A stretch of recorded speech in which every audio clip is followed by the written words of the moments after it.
right, guys, we're going to go over how to use the RV. First of all, this is your jack right here, your tongue jack. It's electric. Up and down button. You have a light button here as well. These are your propane tanks. To access these, you literally just lift off the cover.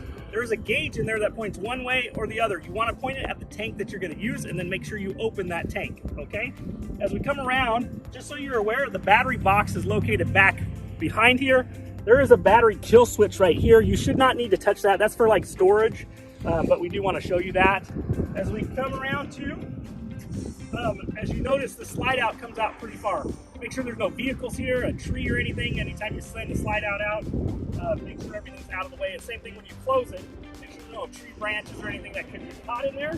I want to point out the exhaust if you're going to rent our generator.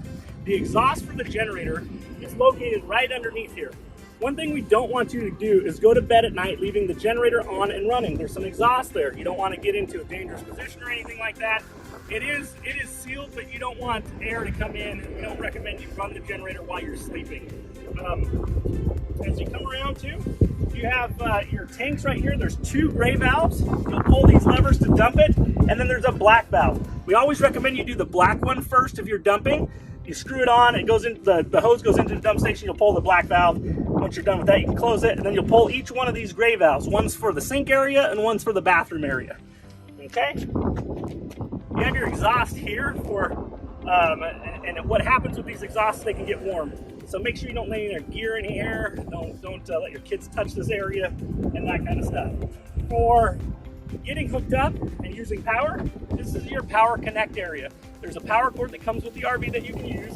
It's a 30 amp cord. You'll lift this flap up, you'll connect it, and then the other part goes into the RV park if you're camping at a park, okay? Or it could go into an external generator. You have your water fill, which is the fresh water here, and you also have a city water connect. If you're hooked in at a park, you can go right here. If you are going to use it at a park, make sure you have a water regulator. You don't want to, so there's not too much pressure going into the RV. There's a nice little outside shower, and then this one right here is for tank flushing. So just make sure if you're going to flush the tanks, you have the valves open before you put water through here. You don't want to get that backed up or anything. It would back up into the trailer. So make sure all the valves are open when you're flushing the tanks, okay? This is where you would put fuel in.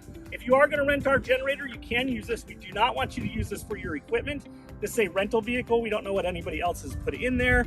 So we don't want you using your really nice, expensive side-by-side thinking it's regular fuel and somebody put race fuel in there or something. So just make sure this is only for our gear, okay? There's a ladder on this unit. We do not want you to get on the top of the RV for any reason whatsoever. This is just for servicing it. So make sure you're not getting on the roof or anything.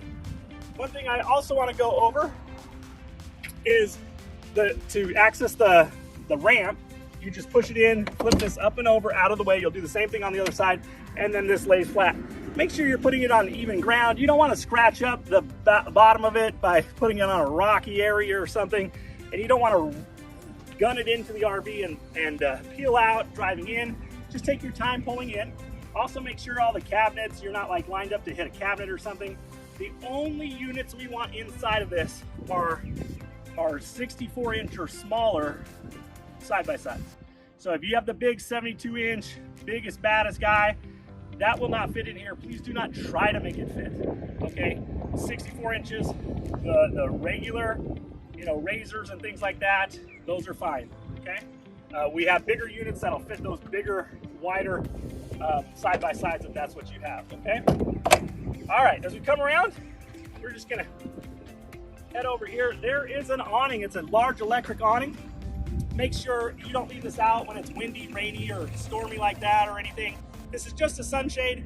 We always recommend if you're not sitting underneath it, just have it closed, okay? One nice feature on this unit is there are some electric stabilizers, okay?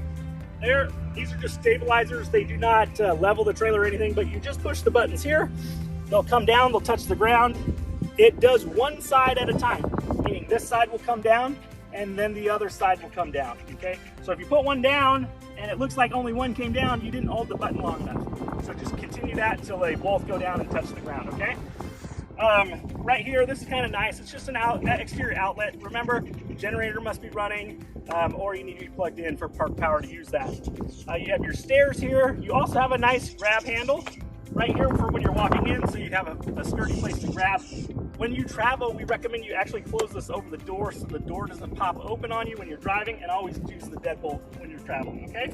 The stairs are easy. You just lift these up like this. They fold into each other. You manually put them away just like that, okay? As we come around one more time, you have a second flush. It's right here. Once again, if you are going to be using this, make sure that the valves are open before you put any water through this. The only time you will use this is if you're dumping the trailer yourself, okay? And then right through here, this is a great storage area, really large. You can put some gear in here. This is where you're gonna find the power cord. There's a couple extra tools in here. And then just try not to ding things up when you're in here. Don't just be tossing stuff in. But let's go inside and I'll show you how to use the stuff in there. Come on. All right, guys, we're gonna go over the interior of this unit and show you how to use it. First of all, this is a great bedroom. It's got a full slide out. You got closing doors. It's great. You have a couple buttons here. These are your lights. And then this button right here is your slide out. Just make sure if you're running the slide out that nothing's in the way. We always recommend you have a spotter, so when you send it out, nobody's out there. And also when you close it, make sure somebody's looking. You don't want any branches to fall. Technically, remember, you're not supposed to be within 15 feet of any trees. Don't park like too close to under a tree. You don't want a branch to fall, and then you close the slide out on it or something like that. Right here is also, it's Go Power. We do have some solar panels on the unit. It won't run the unit, but it helps to kind of recharge the batteries at a trickle charge so you don't completely run out. You do need to run a generator every day if you are dry camping, okay? We're going to go into the bathroom here and show you how to use it. There's a foot pedal for flushing the toilet. It is right down here. All you do is after you use the restroom, you just reach down here. You're going to push the button down with your foot. It'll flush it. We recommend you hold that down for 5 seconds to let enough water get in the toilet. Just remember, we don't allow anything besides RV toilet paper down the toilet. No Lysol wipes, no Clorox wipes, nothing like that, no female feminine products. There's a large shower in here, which is great. Usually it's for bigger people, taller people, they're hard to get into and stuff, but this one is fantastic. We're gonna go over now the main control panel of the RV, okay? That is located right inside the door in the left cabinet here. This has all your main controls. So these are all your light panels, your water pump, your water heater buttons, all that kind of stuff. Even the bed lift in the back, it has bunk beds. You can drop both bunks down. It's great for lots of sleeping area. And then this button right here, that's one you want to remember. It's kind of the main light switch. It turns on the main entry lights and all that kind of stuff. It's really good to remember where that one is located. So if you show up at night somewhere, you remember top right corner, click that on, you'll have interior lighting. We're gonna move on over to the refrigerator. Now, one thing we've been going over with people, this is a new door handle design. These, if you rip on them, they will break off. So just make sure it's just a slight tip with the wrist and pull it out. Don't let your teenager grab them and yank on them. They can break off, and they are patented. So they charge about $50 a door handle, and so you don't want to rip one of those off. You just pull this open like this, and this is how you start the fridge. There's an on-off button right here and a gas auto button right here. On-off obviously turns on the unit. The gas auto button allows you to select between electric and gas, okay? The auto button is actually it's smart enough to know if you're plugged in or not. It'll switch over and convert to electric when you plug into power. And then if you're just dry camping or boondocking, you're just gonna run it on straight gas, okay?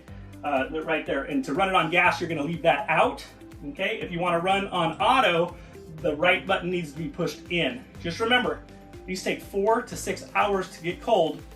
So how they work is they'll actually freeze the freezer box first, then they cool the freezer, they use the cold air from the freezer to actually cool the fridge.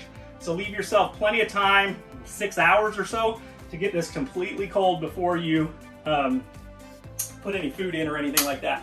Right here you have a 3-top burner stove, an oven.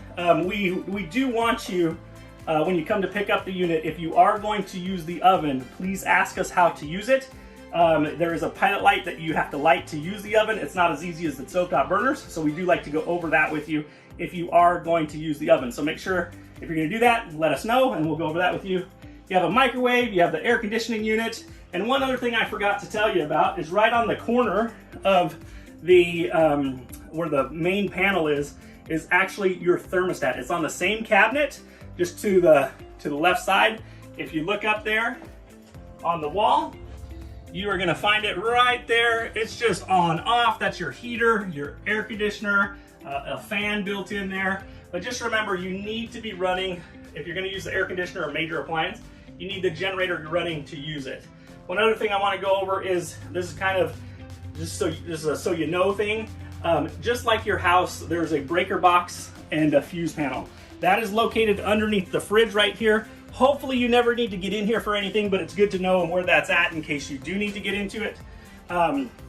There's a great sink area. Just what we don't want people to do is put a lot of weight on these. These sinks are just kind of siliconed in, and if you put a lot of pressure on there, you could pop a sink down or something like that. So don't stick all your weight on the cabinet tops here. And then we're gonna go over the beds and the couch area. So this can convert into another sleeping area. I do want to show you each one of these. If you look on this side, the legs are not down, but on this side, the legs are down. If you're gonna have anybody sit on this, make sure you drop these legs before anybody sits on it. You don't wanna break these by putting too much weight on it or anything like that. And then I'm gonna go over how to actually convert this into a sleeping area.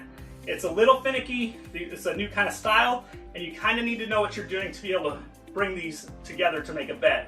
So what you do first, you can actually just, you kind of lift on this side, and you'll kind of shimmy it a little bit, and then you'll lift on this side and shimmy it just like this. Let me show you.